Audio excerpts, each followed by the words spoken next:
This is my $4,600 Duramax that I bought sight unseen at an auction. The auction site didn't specify the miles, so I was surprised to find 350,000 miles on this truck. Once we finally got it to run at the auction lot, we attempted to drive it home. It made it a good 8 minutes down the road before it completely quit and we had to tow it home. Since then, we fixed lots of electrical issues, a lot of fuel issues, and we replaced the starter. In the last video, as we were preparing this truck to get all new fluids, we found out that the front differential was grenaded. This four-wheel drive truck was no longer four-wheel drive. While we were pulling the front differential, we also discovered that the whole entire front end was wore out on this truck after 350,000 miles of pure abuse. Unless this video takes another wild turn like the last video, we're gonna be rebuilding the whole front end on this truck. But before we begin our repairs, I wanna show you guys some more things I discovered on this truck that need to be replaced. Come here.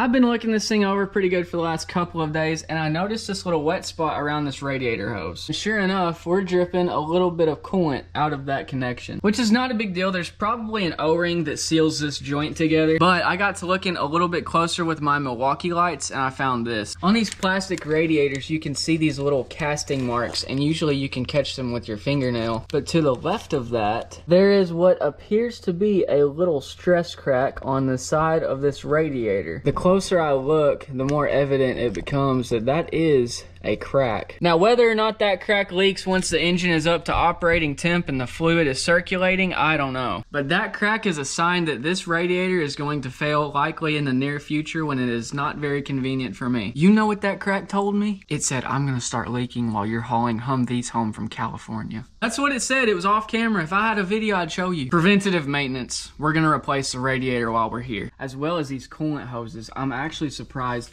that this one is still holding up. You see that big chunk taken out of it right there? That's from where it's been rubbing on stuff for the last 350,000 miles. I think the first thing we have to do is remove this plastic cover. Get these plastic rivets out of here.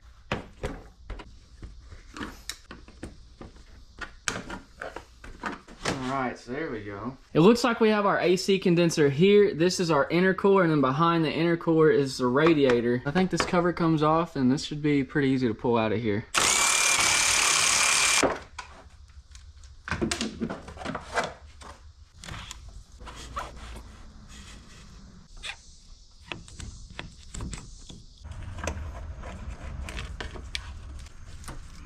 Man, oh. Maybe I can just gently. Yeah, that should work. It's gonna be easier to disconnect some of these lines that are going to the radiator if we start removing stuff.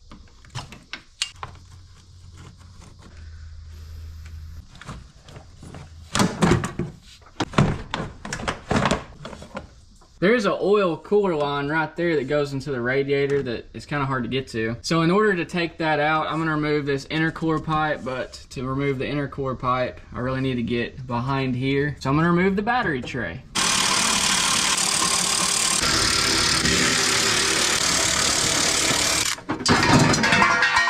Whoops. Let's take this intercooler pipe apart. There it is. There it is. Sweet. Okay.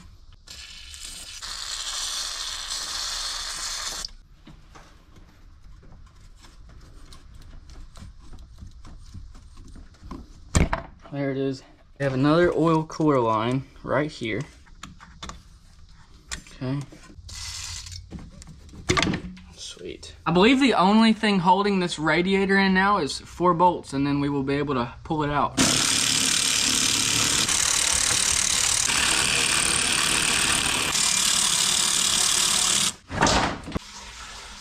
A lot of coolant going off in that bucket right now.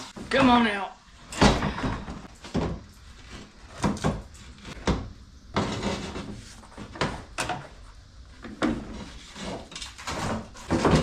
Oh, we got it. Sweet. Little side-by-side comparison. Here is our old radiator, and here's the brand new one. This is a GM genuine radiator, so it should last us another 350,000 miles. Do believe that this is the original radiator. It has this stamping mark on it, says 961. This GM radiator also says 961, so I think it's pretty safe to say that is the original radiator. Before we install that new radiator on this truck, I want to do one final cleaning while we have it all taken apart. Just look at how dirty this truck is. And with that radiator gone, we have a lot more access space to get the front of this engine. Look at all of this gunk that's hidden on the inside of this frame rail. Coming underneath the truck, once again, this is all dirt that I was unable to get to because this whole front end was assembled. While it's all disassembled, it would be a great time to come under here and just clean all of this mess up. Let's power this thing completely down, remove the batteries, the ECM, the TCM, plug up all of the lines, and get to spraying on this thing.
Sorry if I sound a little bit sick. I'm just sick of shopping for a good dash camera that does everything I want it to. I actually started to give up on dash cameras because I just couldn't find any that were worth messing with. That is until Wolfbox came along. This is the Wolfbox G900Tripro. I know what you're thinking. Sounds fancy, and that's because it is. This dash camera is so much more than just a dash camera. It films from the dash point of view, it films your rear view, and also came with a front bumper mounted camera so I can see and record exactly what's in my blind spot. Oh, looks like we found a turtle. And if I want, I can view all 3 camera point of views at once using split screen, but I usually just keep it set on rear view. The front and rear bumper cameras are built with high quality camera sensors using PureCell Plus technology that allows you to see and record clearly at night. And all 3 cameras do support HDR recording. It can easily capture license plates or scene details in various low light scenarios. The front and rear bumper cameras are IP67 certified for dust and water resistance. Getting the video off this camera is as simple as connecting to it through the Wolfbox app. The unit itself supports 8 megabytes per second download speed, so you can download a day's worth of driving footage in no time. This camera is very user friendly. The screen feels just as responsive as my iPhone, and this thing is packed with features like GPS, voice command, show rear camera, show front camera. With as bad as my voice sounds, I'm surprised this thing can pick it up. My favorite feature about this camera is the 24-hour parking mode. Yes, this thing will monitor your vehicle even after you've parked. As someone who has had their vehicle vandalized multiple times in the past, this would have been really nice to have. Now, as far as installation goes, the mirror comes with some straps, and all you have to do is strap it over your existing mirror. I actually hardwired mine to the truck using equipment that came with the kit, but it does come with a regular 12-volt plug. This camera is great for someone who wants to enhance their vehicle's safety and security. It is the first externally mounted dash camera that addresses blind spots, and I just love the fact that it keeps monitoring my vehicle after I park it. I highly recommend you guys check this thing out. Very impressive dash camera. Click the link in the description for 20% off this guy. Totally worth buying for the peace of mind this thing's gonna bring you. Thank you to Wolfbox for sponsoring this video and putting me on a dash cam that's actually worth buying. Please go and check this thing out because this video is about to get expensive. Well, I can say this truck is much cleaner than it was before. However, it is still dirty. There's just a lot of stuff that wouldn't come off. But it is now clean enough to work on. So let's begin with our first order of business. And that's going to be the oil pan. The oil pan is, in fact, leaking oil. Because this oil pan gasket is leaking and we're going to have to take the oil pan off, I think now would be a great time for an upgrade.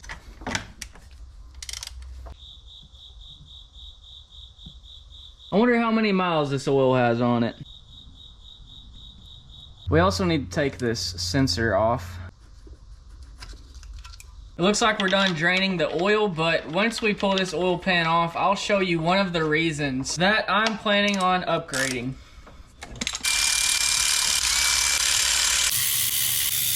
These transmission fluid cooler lines are right in the way of this nut on the oil pan. We're just gonna undo these and scoot them out of the way for now.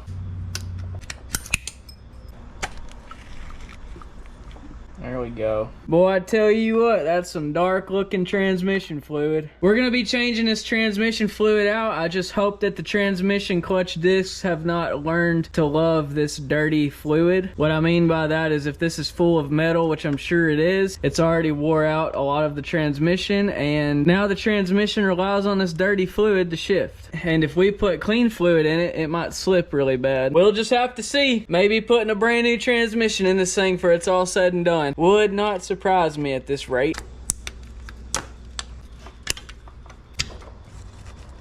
There we go. Whew. Transmission fluid smells burnt. It's not completely black yet, but it's really dark. Not a good sign. Now we continue.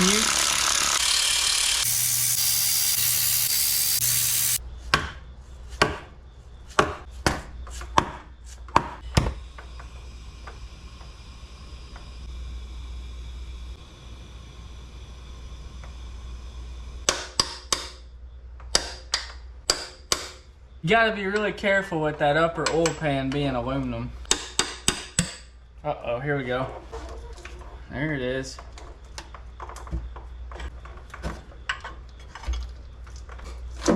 Okay. It looks like somebody has had this transmission out before, and when they reinstalled it, they put this bolt in the wrong place. See how that bolt's sticking out of the side? And you look over here, this bolt is flush with the back side of the engine. I'm gonna have to back that bolt out, and when I do, this oil pan should fall freely.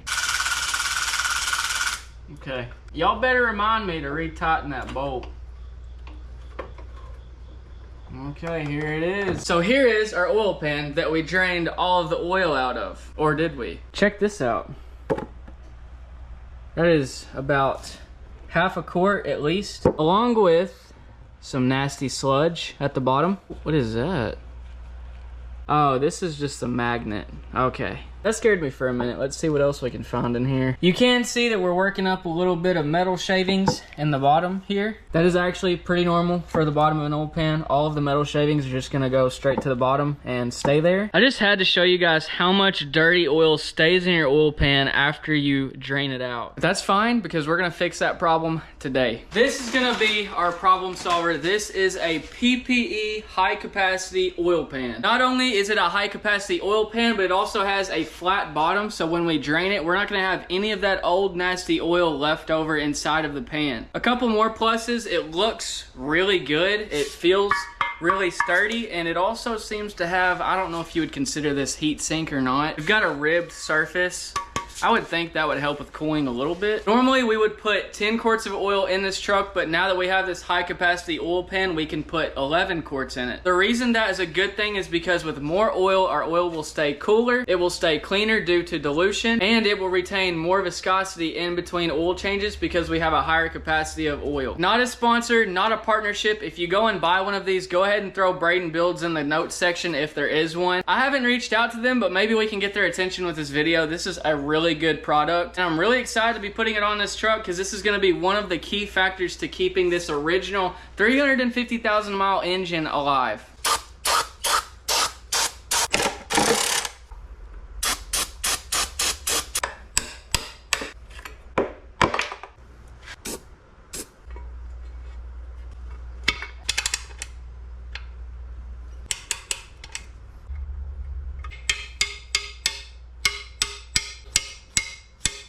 Let's lay down some silicone. Is that what British people call it?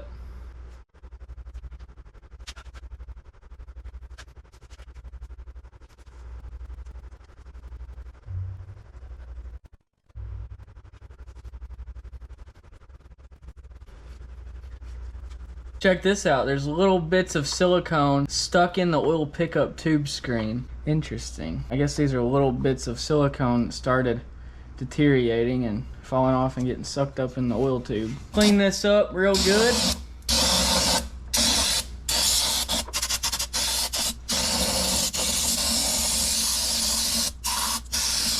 Start scraping this silicone off of here.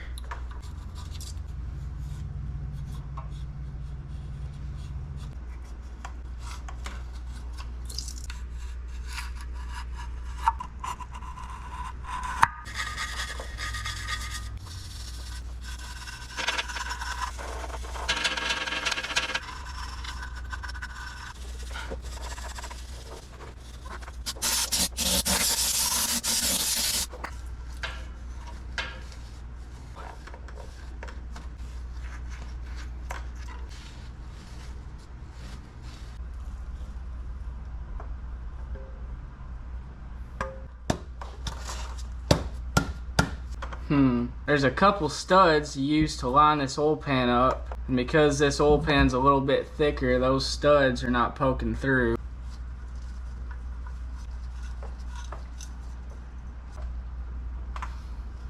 I'm trying to take this stud out of here, hopefully.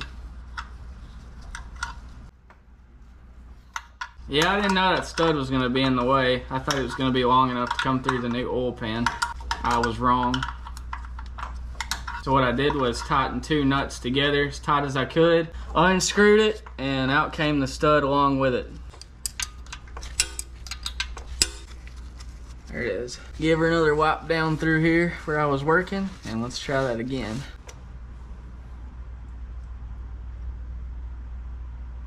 Uh-oh. My light's blinking. Oh, come on. The light battery died. That couldn't be any more convenient. Just gonna throw a couple bolts in to hold it. Okay. Let me turn the lights back on. I know y'all get scared in the dark. There it is. Perfect. Okay. The oil pan is in. I'd love to continue reassembling this whole front end, but while we're here, there's some things we need to replace as preventative maintenance. While we have this whole front end tore apart, there are a few more maintenance points that I want to hit. Now, these are some things that aren't necessarily bad now, but could go bad in the near future. And while we have this whole front end tore apart, it is going to be extremely convenient to replace them. These transmission cooler lines are really popular at leaking when they get old. And as a matter of fact, these are already starting to show signs of dry rot. And right behind that line, we have this large coolant hose assembly that's all tied together. And if you look right here, we have a spot in it that feels like it's so thin that I can almost poke through it. That is from all these years of rubbing up against this transmission cooler hose. So all of these need to go. If you look right up here, we have an engine mount. That engine mount is starting to show signs of age. And we have an engine mount on the driver's side as well. On top of all these things I'd like to replace, I also found a little surprise that we will get to later. Yeah, we've got wiring that's falling apart under here. Not to worry, we've got the coolant hose assembly here. We've got all three transmission cooler lines, and we've got two engine mounts there. All brand new GM parts. Let's get to it. I'd like to try to get these hoses out of here first.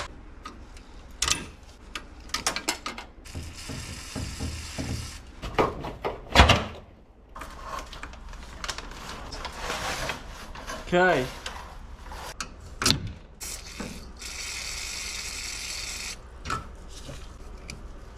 Getting oil all over the place again. And number 3 is out. I'm gonna drain the rest of the coolant out of this hose right here. There it is.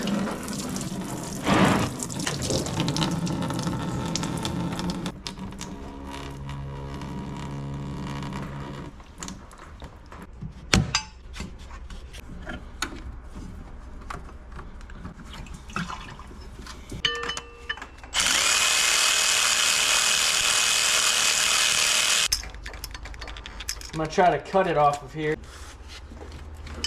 There it is. There it is.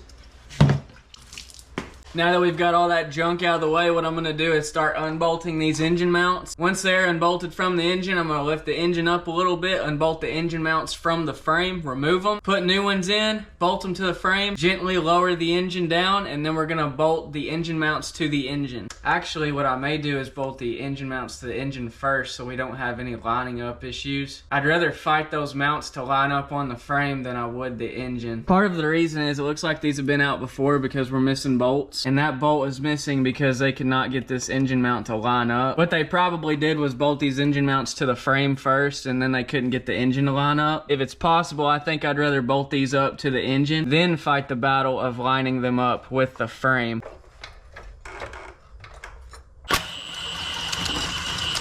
There's the first mounting bolt. Now there's supposed to be 4 in this engine mount, but there's only 2. This one's undone from the engine. Let me just double check. Now let's go do the other side.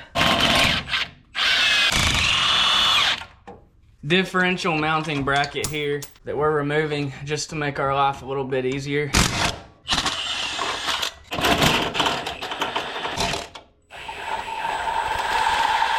That was the last one.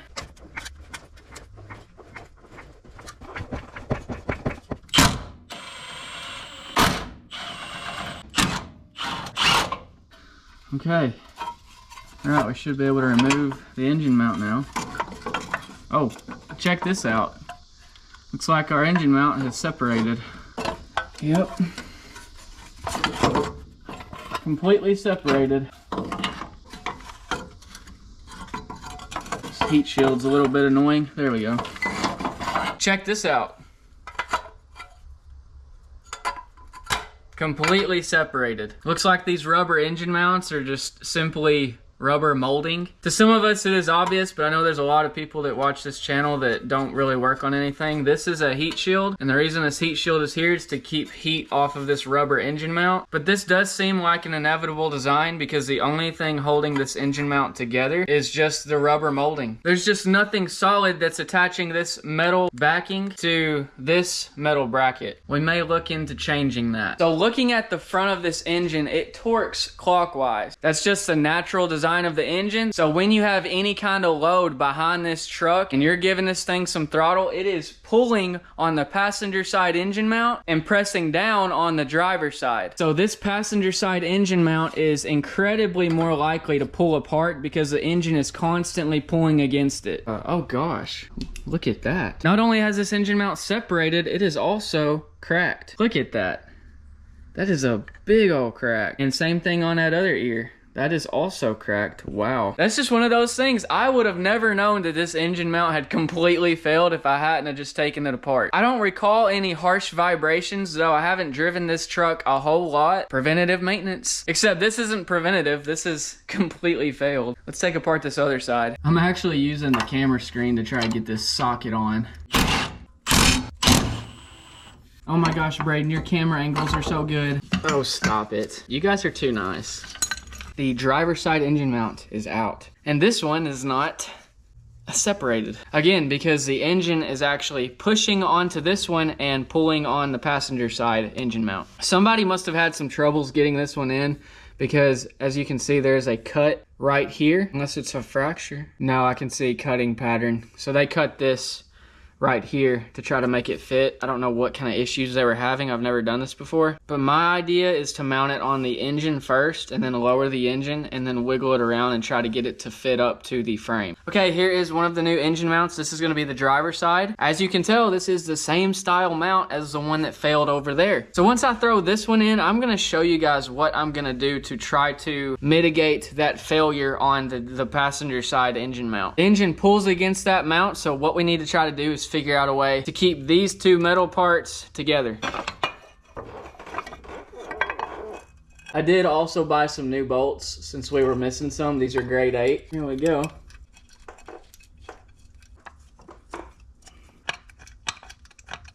As for the passenger side engine mount, what I think I'm gonna do is try to drill a hole in the center of it, run that hole all the way through the bottom, and I'm simply gonna stick a bolt through that hole, tighten it down pretty good. It's kind of a weird area because I know that over time that rubber is gonna shrink, and as it shrinks, this bolt is gonna become loose. The goal is not to keep this thing as tight as possible, but as long as this exists between the rubber, it will keep the engine from wanting to hop completely out of the engine bay. I have seen videos of this engine mount failing, and that engine can sometimes look like it's trying to jump out of the engine bay. It's so bad.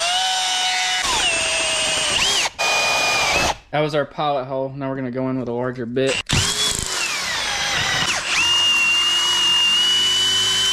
Sorry, I did not realize that was dark.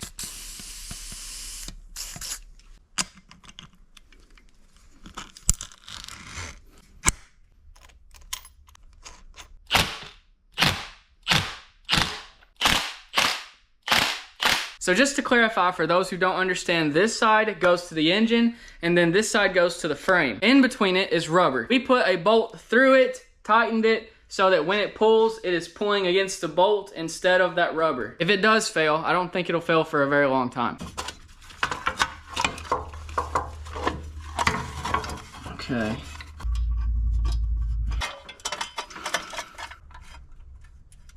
Let's set this engine down and bolt it up.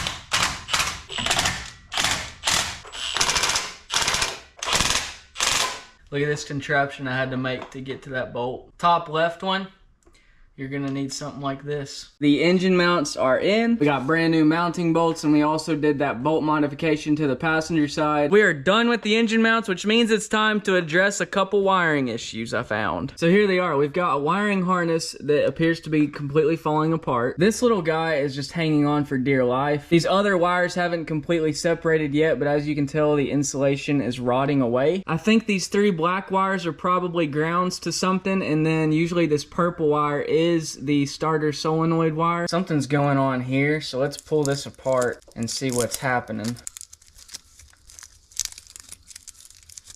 Okay, it's looking like we've got...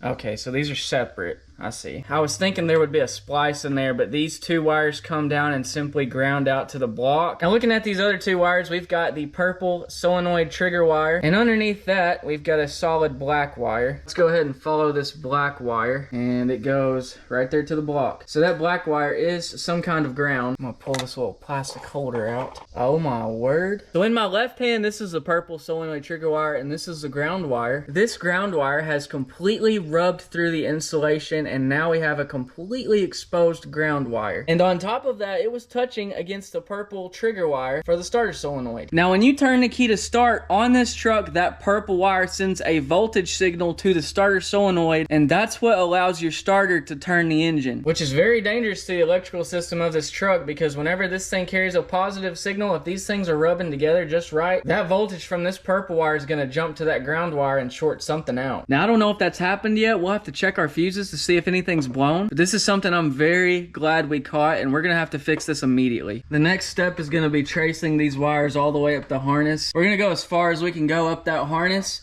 cut it, and then add new wiring. Pretty simple. Let's start with these two.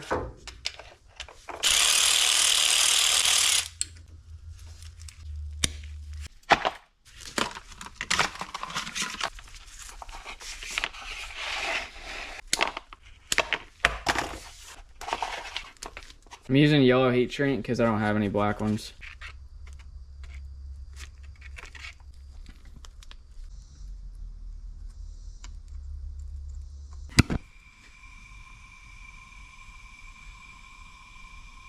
Continuity check.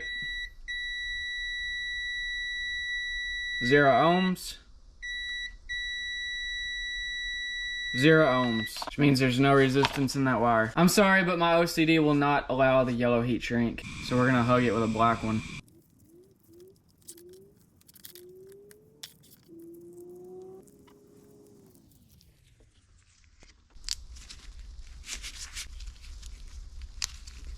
There it is. We've got our old and here's our new. It's all one piece bundled up together. I think it's protected pretty well. Let's go hook this back up.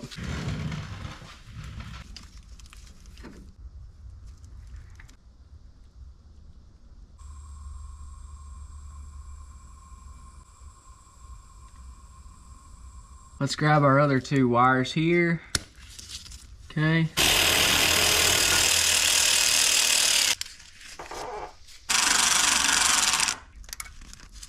And out comes the starter solenoid wire. Okay, I'm gonna do the purple wire first. I don't have any purple wire, so we're just gonna have to use blue.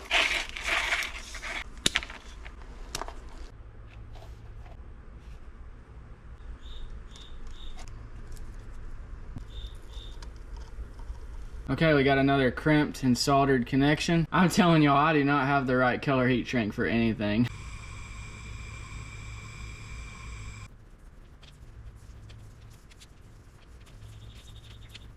GM had a small piece of wire loom on the end of that purple wire, so we're gonna add one to our blue wire.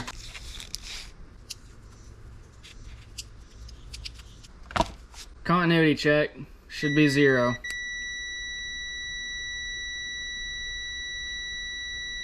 Sweet. We've got to remake our last ground wire.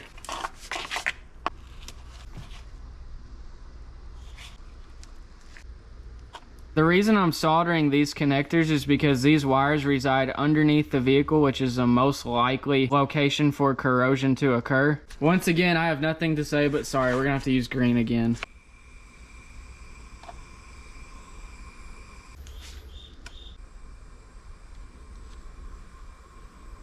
Continuity check should be 0. Sweet. The reason I'm doing a continuity check before I install these wires is to ensure that we have a clean, solid connection through the wires from end to end. I'm gonna put some loom on this set and we'll be good to reinstall it. Purple to blue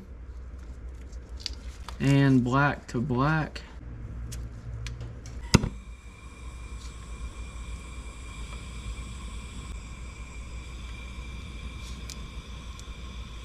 All right.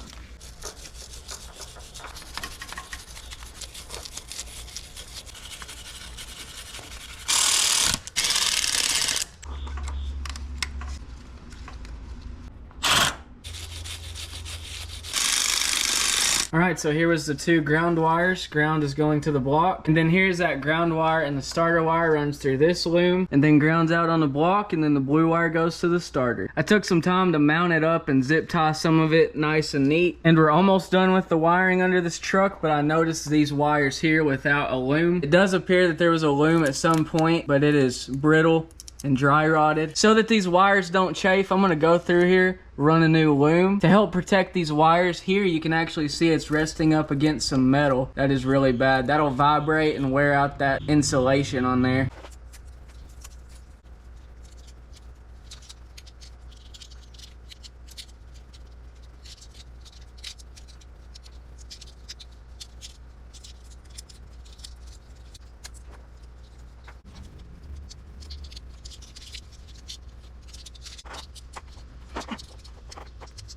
Sweet. This wiring is now protected. Now I think we can move on to reinstalling our new transmission cooler lines and our new coolant hoses. We're gonna be replacing this idler arm assembly anyways. It feels just a little bit wallered out. So I'm gonna go ahead and get this out of the way. It's just gonna make rerouting these transmission cooler hoses a lot easier. There it is. I did wipe the inside of those. I know they look dirty on the outside, but I was afraid to clean the outside because I didn't want to get mud on the inside.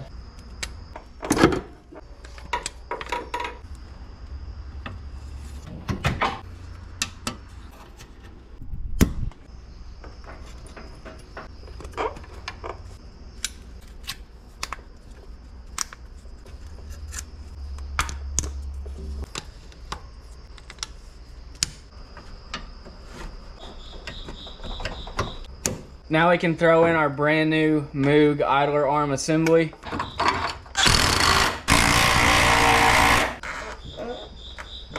Sweet. I gotta say, it feels so dang good actually putting this truck back together for once. The next thing we're gonna be putting back on this truck is that big coolant hose assembly. And after we get that assembly in, do you guys know what's next? Wrong, it's not the radiator. I'm waiting on a couple parts to come in before I put the radiator back in. The differential. When we are done with this, it is time to put the differential back in.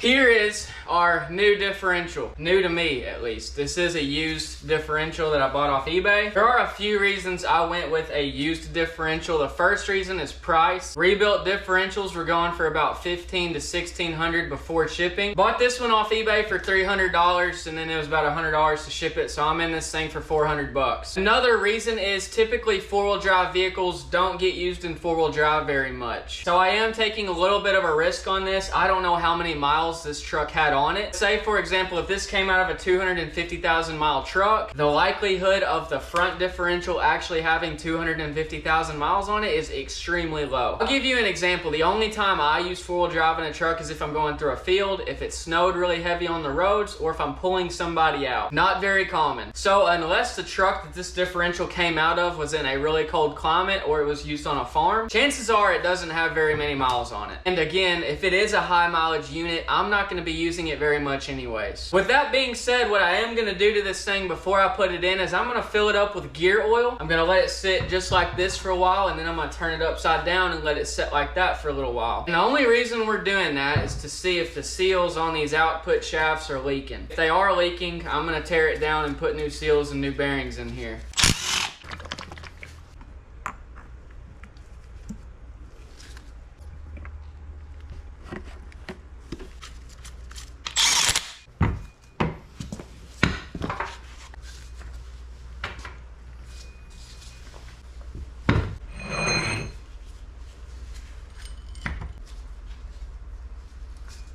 It's been sitting for about 20 minutes. I don't see any leaking. I suppose we could do a full range of function first. Now forward.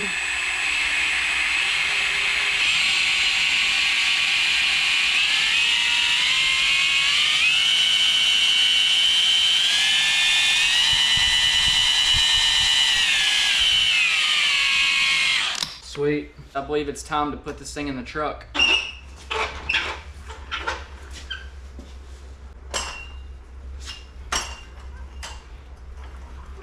Now I'll be the first person to tell you that this is going to be a bit sketchy, and you will notice that I don't have a strap on this jack. The goal here is to try to get this mount bolted up first. If I can get a bolt slid into this mount, I should be able to jack the rest of it up right into position. Okay.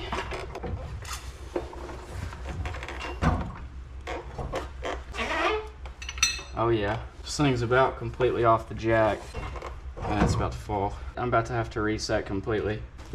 No, I'm gonna have to reset, I believe. Yep, there it goes.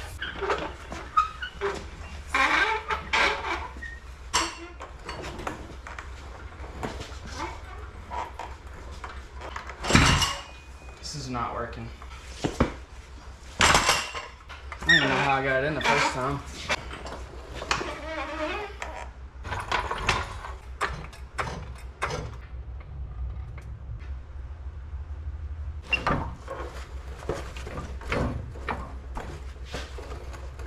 Sorry if I'm not narrating a whole lot right now. I'm kind of locked in.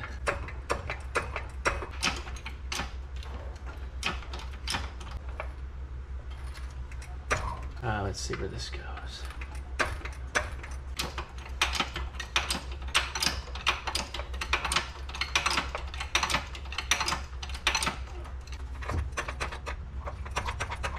So that right there is the hole we're trying to line up. And as you can see, it's getting pretty close.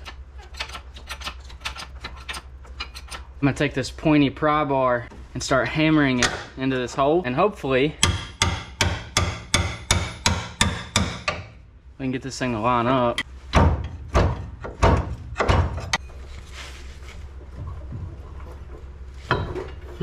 I'm gonna try to get these two holes on the differential to line up with these studs coming out of the mounting bracket, and I'm gonna do that with another jack.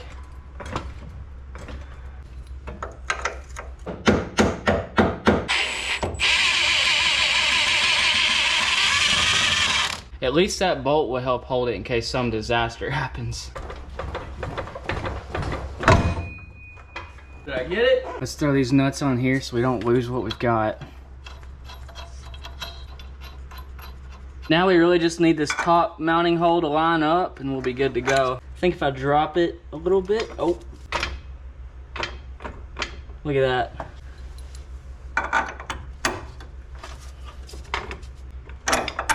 Oh boy, heck yeah.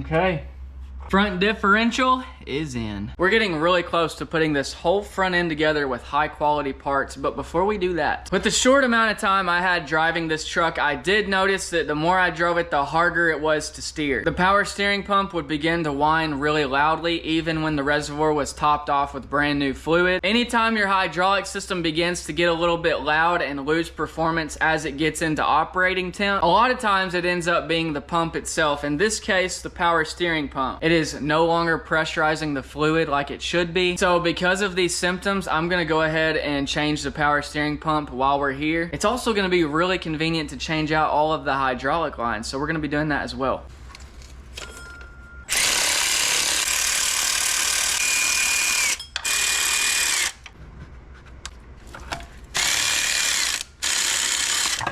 Okay.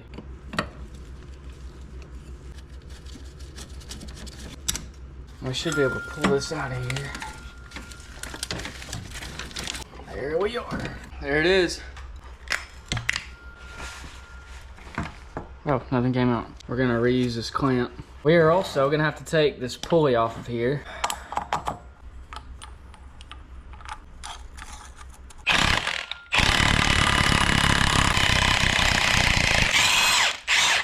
There we go. Awesome.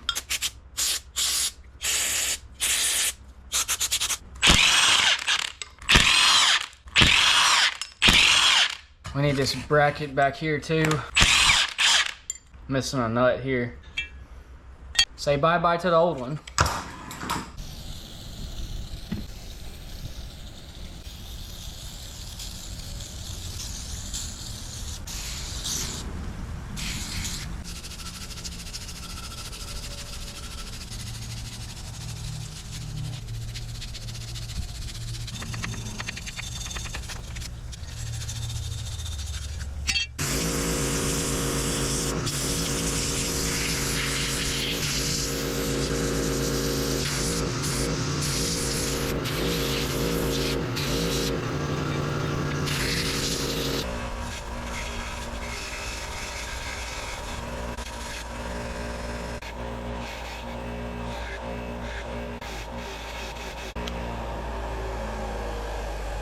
Here's our brand new power steering pump. This is a Lmm product.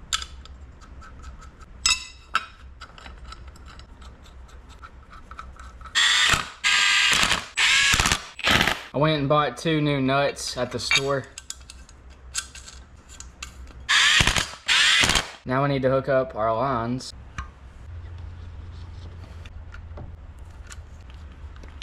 Oh, goes like this. Yeah.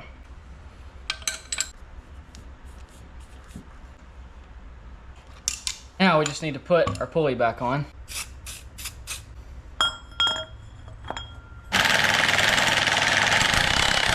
Pulley is on. Now I'm going to show you guys how to completely rebuild a pulley. Rub some rubbing alcohol on it. Okay. Rust-Oleum high performance enamel. Gotta get a little bit on your thumb, as always. Look at that. Complete, full rebuild. That's rebuilt right there.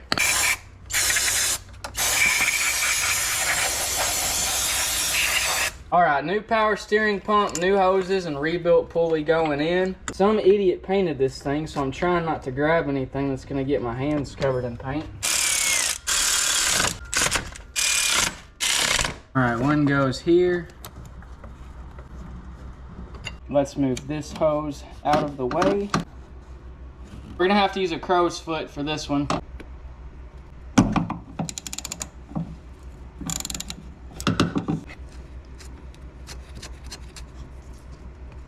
All right, and here's our new one.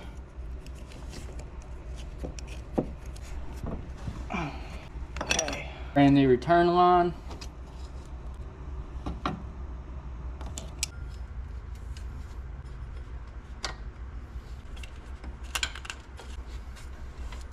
All right, our new power steering pump is in with all new hoses. Before we fill this thing up, we have to reinstall the steering gear. I've got a brand new steering gear on the bench over there, but first we're gonna have to align it. So this right here is gonna be what the steering wheel shaft connects to. And what we're gonna have to do is get this in the middle of its rotation. So in order to do that, I'm gonna rotate it counterclockwise until it stops.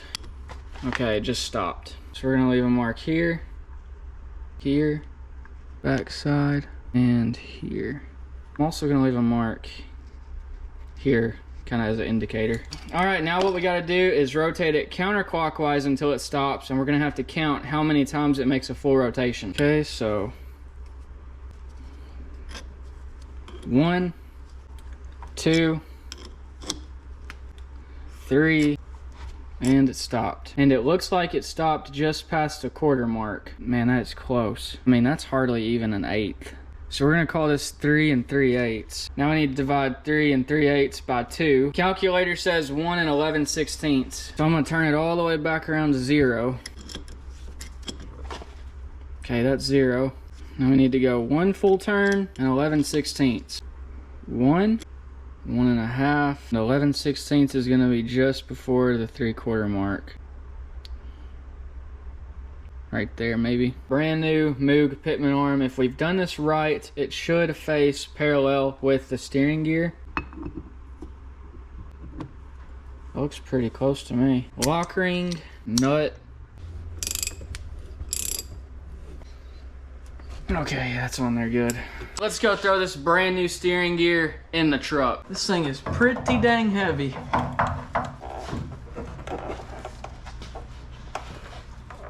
Now I gotta hold it up here, hopefully run a bolt or 2 in so it'll stay. Okay, I've got 3 bolts started, so now I can run them in with an impact.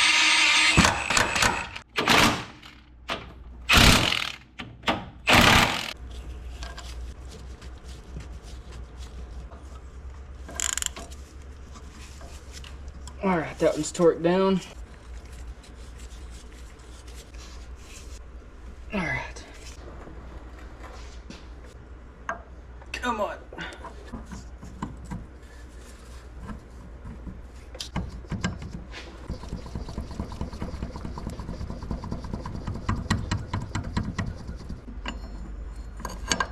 I gotta hammer it down further because there's a little groove that the bolt goes into that's not lining up.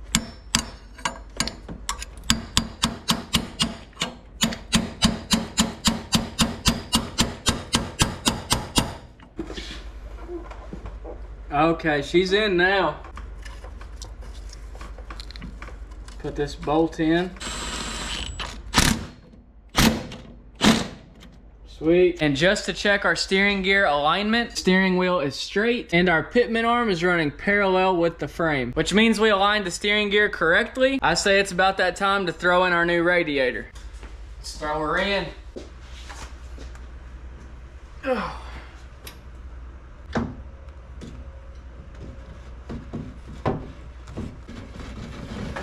Wish I could see.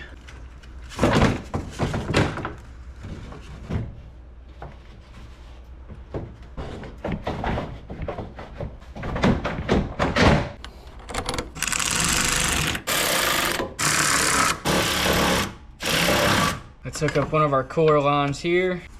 There we go. Sweet.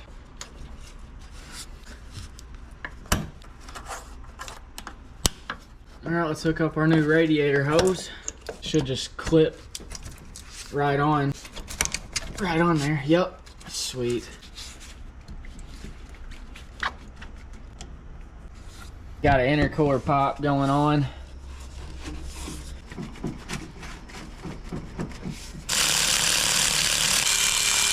Battery tray.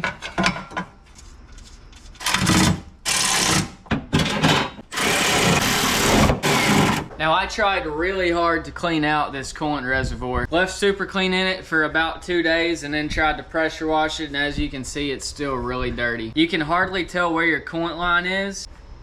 So I went and bought a brand new, and it wasn't that expensive. Totally worth it for me. I want to be able to see where my coolant level is. That's something I check every time I pop the hood.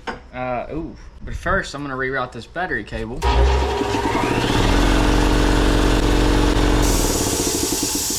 It's been silent this whole time. That scared me. They got this positive battery cable running right under the coolant reservoir, rubbing up against metal. You can see where it's polished to the metal right there. Disconnect this cable, wrap this around, connect it back, and I should be able to pull this over to the side.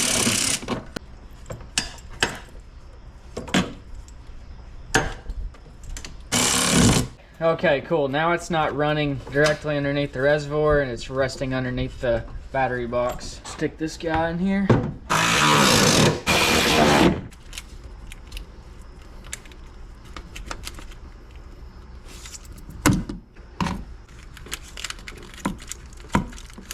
Fan shroud. And at last, we've got our cover. I don't actually like these plastic rivets. That's why I'm only putting a few of them in. Alright, that'll do. I ain't going nowhere.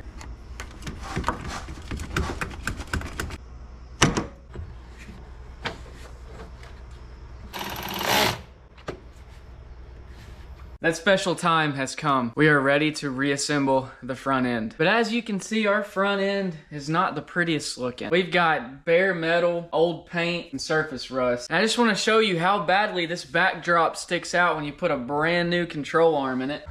It just seems to make the frame pop in a really bad way. And I know there are going to be some of you who have been brainwashed to think that everything has to be sandblasted and primed, but I'm here to tell you that is not the case. I've had oven cleaner on this frame. I've had super clean on this frame. I've pressure washed it probably 5 times now. It's going to be perfectly fine to throw a protective coating on here. It's not going to hurt anybody. It's not going to hurt the truck. It's just going to look amazing. I've been using this Rust-Oleum high performance enamel black gloss color on frames for a long time, and it has always worked really great. I've got a fan running, I've got the garage doors open. Let's make this frame pretty again.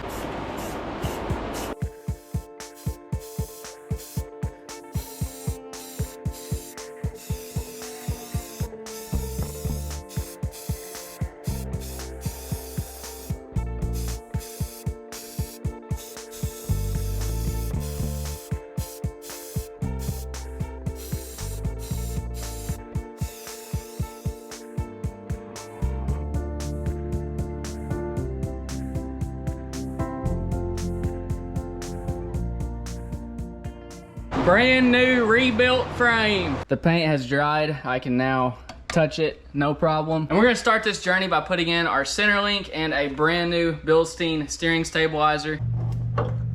Look at that.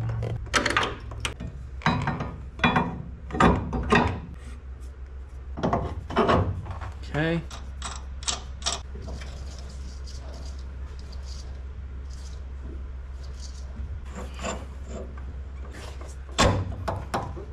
Sweet. All right.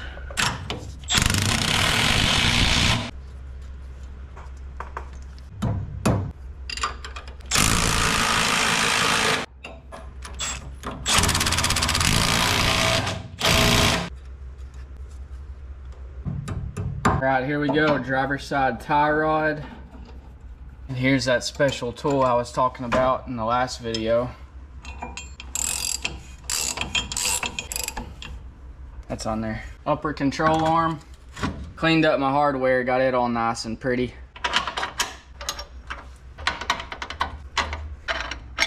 All right, let's move this out of the way. We will tighten and adjust the suspension when we get a load on it. Lower control arm bolts are all cleaned up.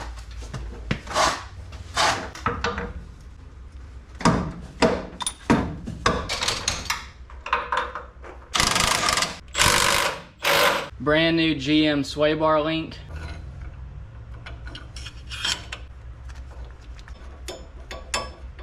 Got our brand new axle going in.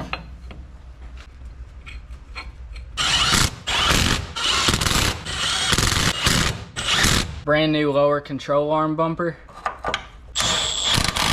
Brand new Bilstein shock.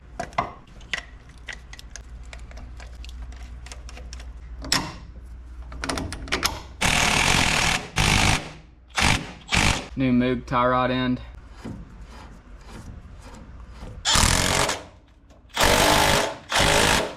Now we need to rebuild this big old hub.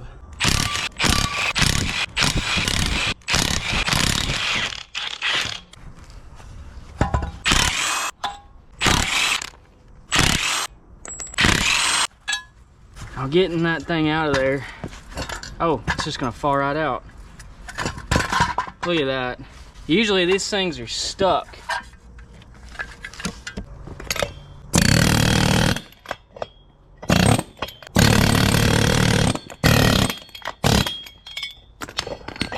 There we are. Sweet. This one didn't have a fault code, but the other side did. It's not the best, but it ain't too bad either.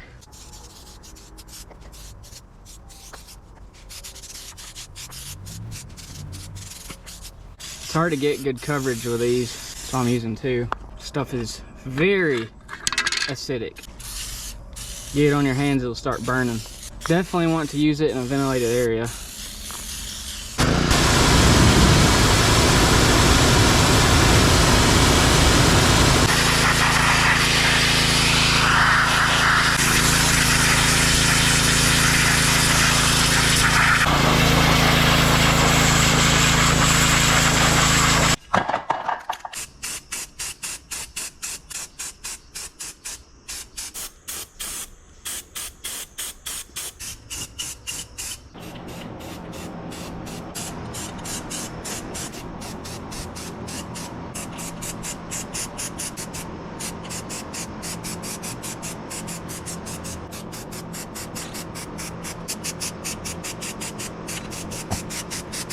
We got the knuckle painted up. Brand new Moog hub assembly. Cleaned up all of the bolts.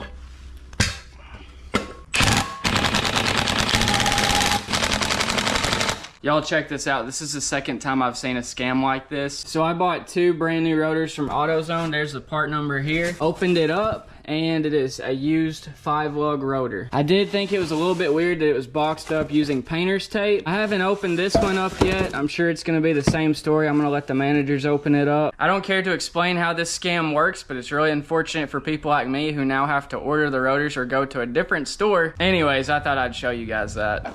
Let's try this again. I had to buy the more expensive version because they were out of the other part. Boy, look at them. Dang, these are nice looking. Break-in information. The Z-clad coating will be removed by the pad friction. This is one of the nicest rotors I've ever seen. Putting the knuckle back on always seems to be one of the more difficult parts because you got to get everything to line up. We're getting somewhere. In theory, this is all very simple, but in reality, it's not. Let's try to get the lower ball joint in. Okay, now we just need the upper to join us.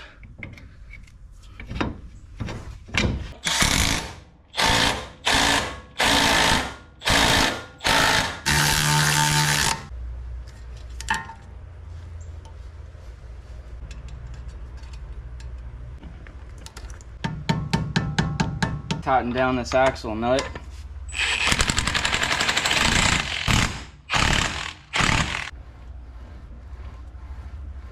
Let's throw on our fancy rotor. Dually adapter.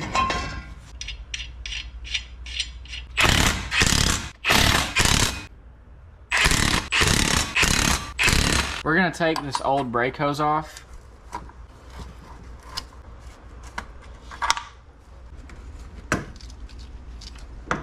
New hose.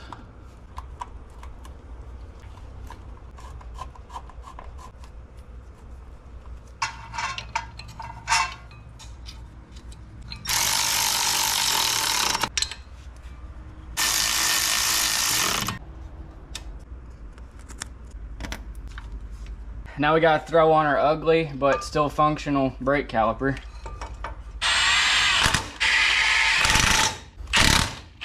New copper washers.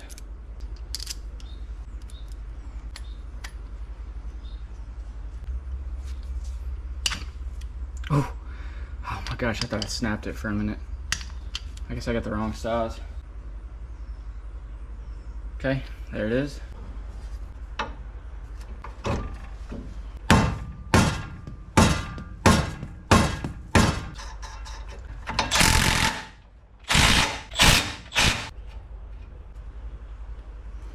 I will be hauling this thing on a trailer to the alignment shop so we don't risk bending these brand new tie rods. There you have it. One side is done. Now let's see how fast I can throw the other side together.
There you have it. The whole front end is reassembled and we are getting very close to firing this thing up again and testing out the 4-wheel drive. But before we do that, if you watched the last video, you remember that we did have a transmission leak. Nothing serious, it's just the pan. So we're gonna drain what fluid we have left, clean the inside of the pan really well, put a new gasket on, bolt it up. I also have a brand new transmission mount that I wanna throw in while we're there. We'll have to punch in our new torsion bar bushings, reinstall the cross member, put in our torsion bars, install our new torsion bar keys, and then after that it'll be time to fill this thing up with all new fluids and fire it up and test out our 4-wheel drive for the first time. I hope it works after all this work we put into it. Let's change out that transmission pan gasket. Ow. You can definitely tell it's a little bit darker than it should be. As long as it's not a black color, I think we should be all right. All right, let's pull this thing off.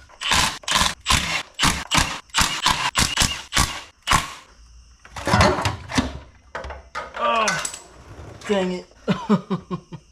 Man, I really thought the gasket was gonna hold it. Well, I just got covered in oil. At least I sort of got that on camera. Now I'm gonna have to go change shirts. All right. Goodness. Now, why didn't all that fluid drain out when I had the plug in there? Look at all of this fluid. Oh, it's dumping out. Bull crap. It's called bull crap right there. I'm back with a new shirt. Did you miss me? Look at all that fluid that did not come out. That is insane. Of course, a lot of it flew all over me when I, you know. Let's clean up this pan really good and then reinstall it with a new gasket.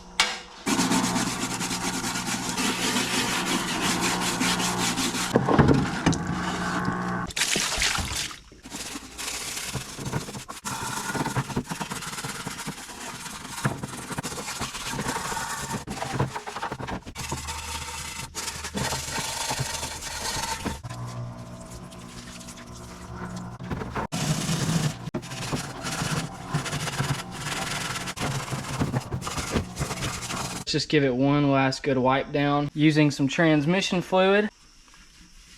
Make sure the new gasket fits. Perfect. All right, let's take this internal filter off of here. Oh my goodness. Man, why you gotta do me like that? I think the O-ring stayed in with it. Oh, there it went. New filter. There it is. It's always a good idea to inspect this wiring harness in here for the shift solenoids. I don't see anything obvious. All right, let's get this oil pan back on here.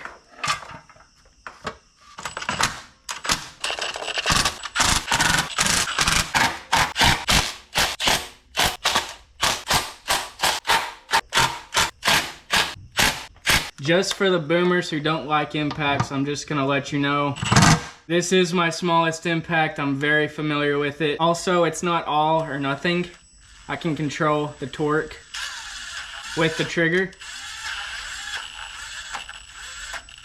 And on these little bolts, I'm just barely pulling the trigger. Let's change our external filter. Try to wipe that down a little bit. There's a whole lot of metal on this magnet. Let's take that out of there so we can clean it.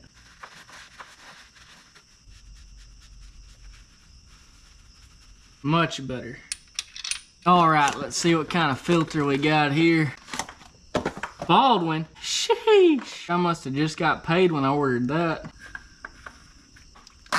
That's pretty right there. All right, clean the pan, new gasket, new internal filter, new external filter. Let's move on. As stated earlier, we're gonna be replacing this transmission mount. I'm not exactly sure that it's wore out, but because I replaced the engine mounts, I thought why not just replace this transmission mount while we're here. Now we just need to lift this up and swap out the mount. All right, I think our jack is pretty stable, but to ensure my own safety, I'm gonna lift this transmission mount out of here using 2 extensions.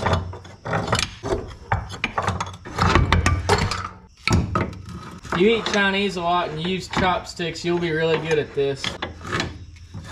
Just gotta rotate it up. Oh, dang it. I eat Chinese a lot, but I don't use chopsticks. Sweet.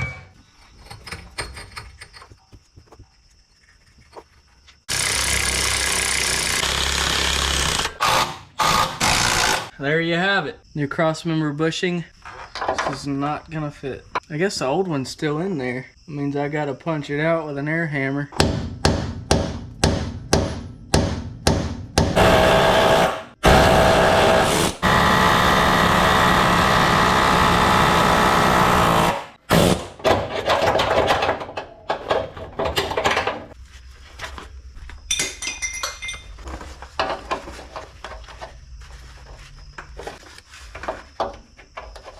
For some reason that thing ain't perfectly round. Huh.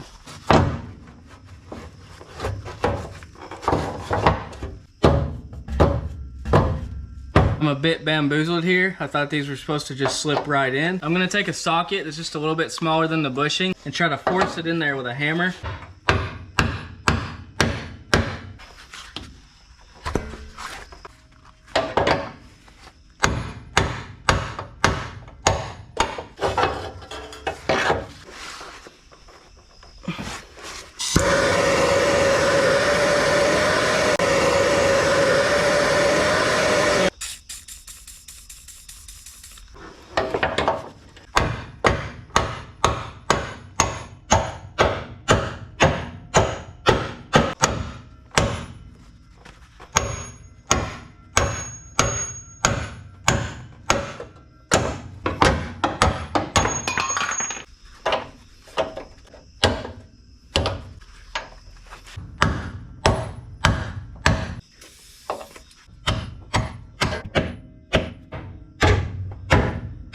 Gentlemen, victory is ours. Lesson learned, if you're gonna replace these, just buy the whole bracket, cut the rivets out, replace them with bolts, and you'll be done.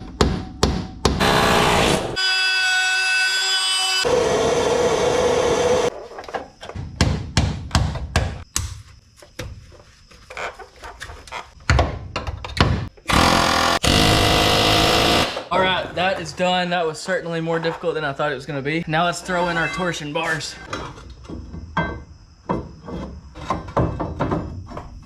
All right, we gotta throw in our cross member.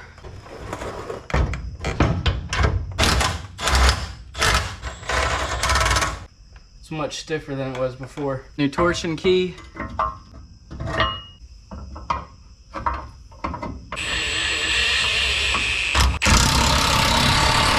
Let's put our holder in.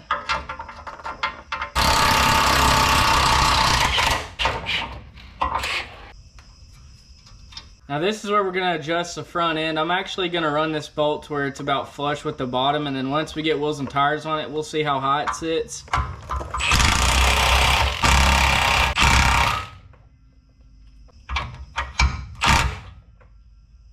Perfect.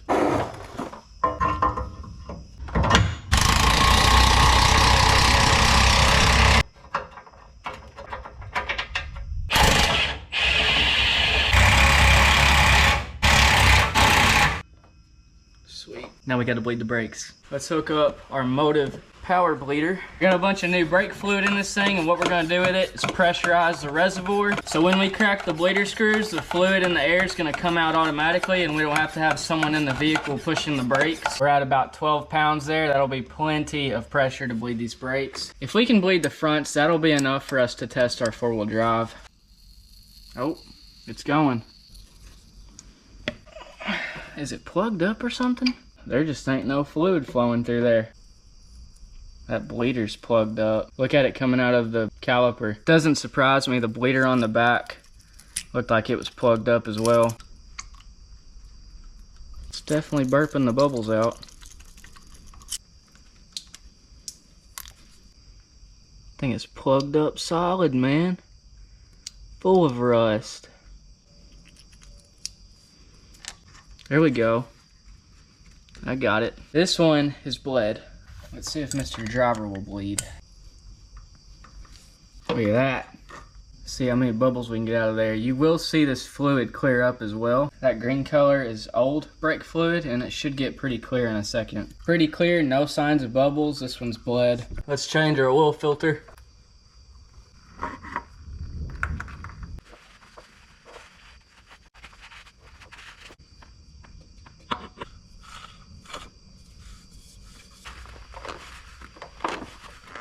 Time is here. We're gonna fill up our oil, transmission fluid, power steering fluid, coolant, fire it up, and see what happens.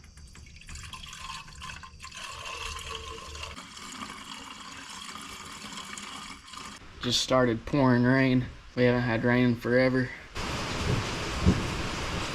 And this should be 11 quarts.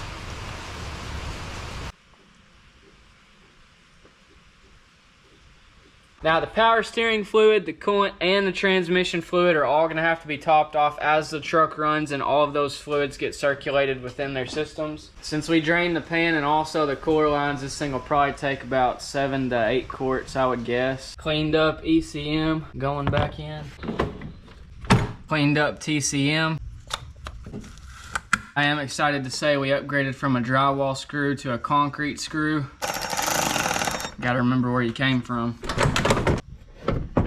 I have to say, I'm pretty wore out. Covered in brake fluid, engine oil, power steering fluid, a little bit of transmission fluid. But now the moment we've all been waiting for, the whole reason we took the front end apart was because the front diff was bad. We replaced it. A lot of other stuff that we ran into that we replaced. You get the point. Let's fire this thing up, see if we have four-wheel drive.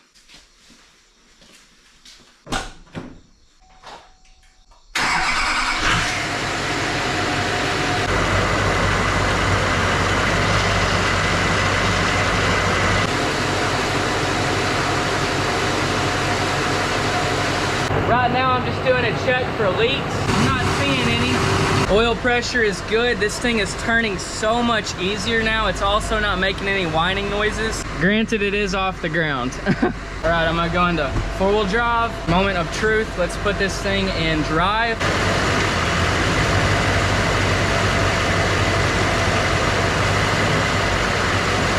Four-wheel drive works, but as you can see, it does end up stopping, and that's because our transmission is probably cavitating. It doesn't have enough fluid. Probably sucked all of it down, and now we need to add some more.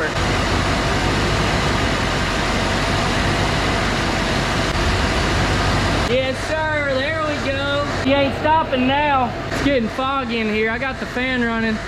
Need to shut her down. Woo! Hope you guys liked the video. I don't know if you've noticed, but my voice is going away. I actually had COVID throughout that last clip, and I was feeling pretty good, but I think I may have overworked myself just because I was sick. And woke up and I can barely speak now. I'm gonna end this video the same way I've ended all the other Duramax videos, by saying we still have a lot to do on this truck. Stay tuned for more auction Duramax content. Military truck video coming up soon. In the background, I also have a World War II tank engine that I bought last winter that I need to get running. Super, super rare engine. Probably gonna be the only one on YouTube. Anyways, I think that's it. Anybody? Have anything else to say? Nope. Okay, that's gonna be it. Bye.